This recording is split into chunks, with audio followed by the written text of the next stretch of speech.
отказали поддержать Кодекс о детях, то есть новые изменения в Кодекс о детях по созданию этих социальных служб, социальных работников по предупреждению насилия.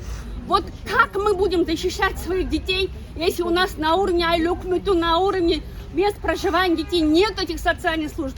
Я вам как специалист хочу сказать, что до тех пор, пока как в цивилизованных странах у нас не будут нормальные специалисты, которые понимают, как защищать ребенка, как предупреждать защиту ребенка от насилия, не будет у нас эффективной системы, мы будем каждый день получать эти результаты. Более того, когда у нас будет налажена система управления судов, вот каждый день суды выносят неправосудные решения против детей и женщин.